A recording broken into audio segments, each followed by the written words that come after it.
Well, this is my ice fishing rig. That fish house is 6 feet long, 3 feet wide, the width of the skis on the snowmobile, and just tall enough to sit down in. And there's the picture window I was telling you about that heats the place solar. And when the sun's not out, I do have a propane heater. My Skidoo is a 2002 Summit paddle track. That thing will go through anything, lots of power. This is a big lake. You need a good snowmobile under you because we travel several miles in a day.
Well,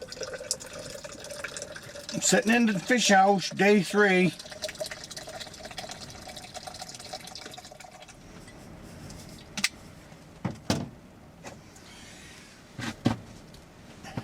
Two days ago, we sat out here.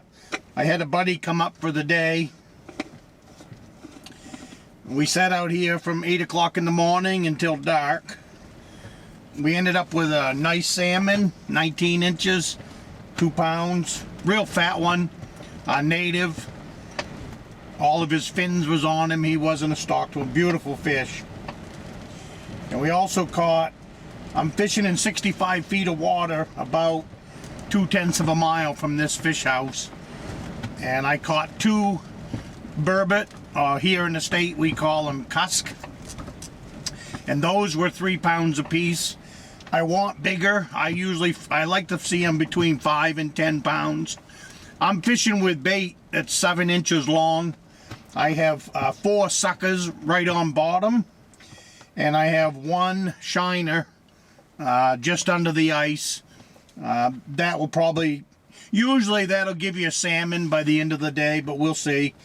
I don't catch a lot of fish. What I fish for is big ones, big Lakers, and big cusk.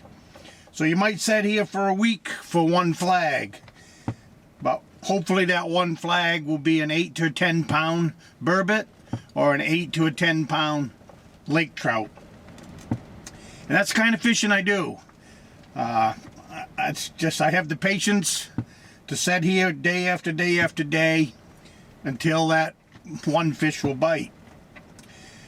What I'm going to do tomorrow is, I've been fishing this now for 3 days around this area. I'll take the camera out later on and give you a look of where we are. It's windy.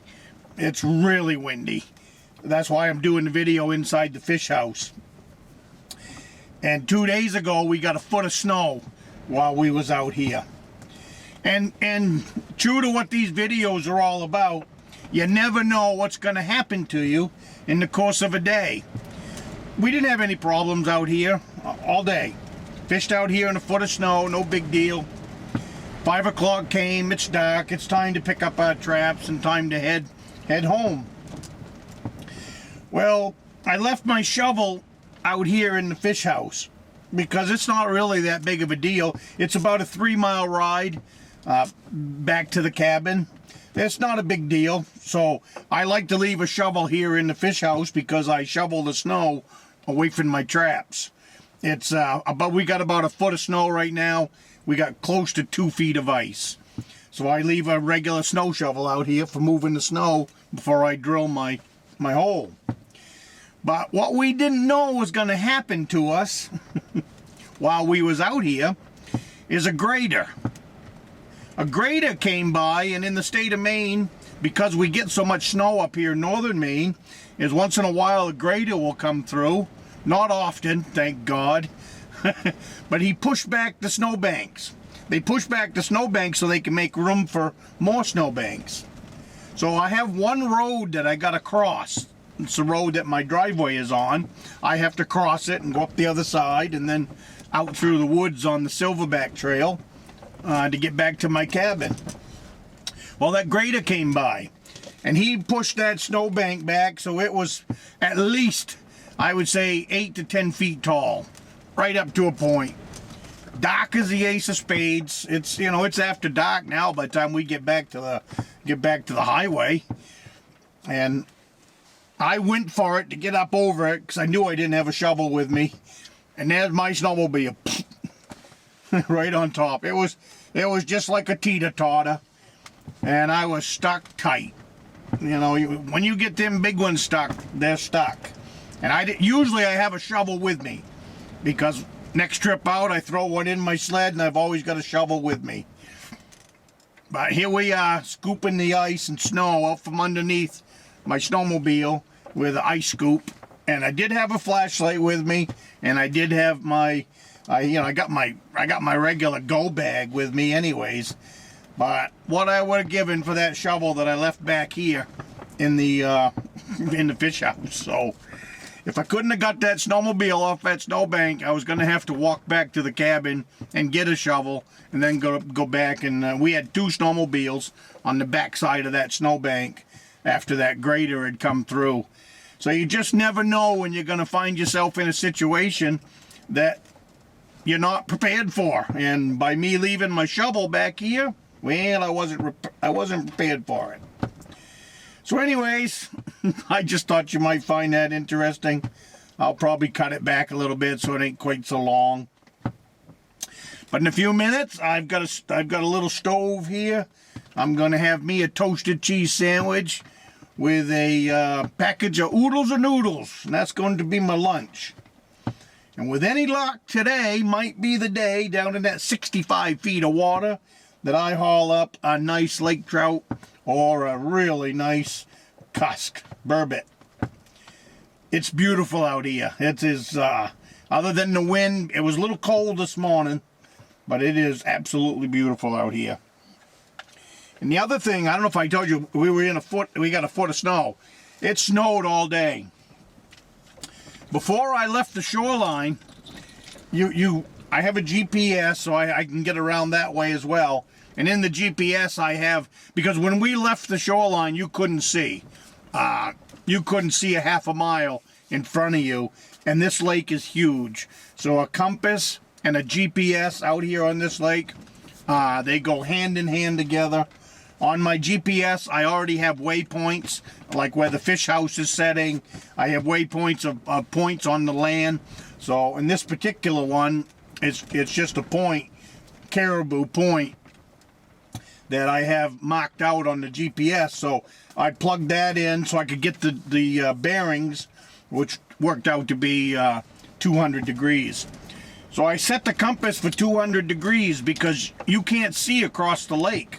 And that's why for me anyways, I always got a compass. Whiteout conditions, big snowstorms like that, you get lost out here in a snowstorm, you are in big trouble if you can't find your way back to get off this lake somehow. So just want to throw that out there, this is a piece of ice fishing equipment, just like the snowmobile is, and just like your ice trap, and just like your fish hook. You should not come out here without a compass wrapped around. I wrap it around my neck. You should at least have one in your pocket or in your day bag.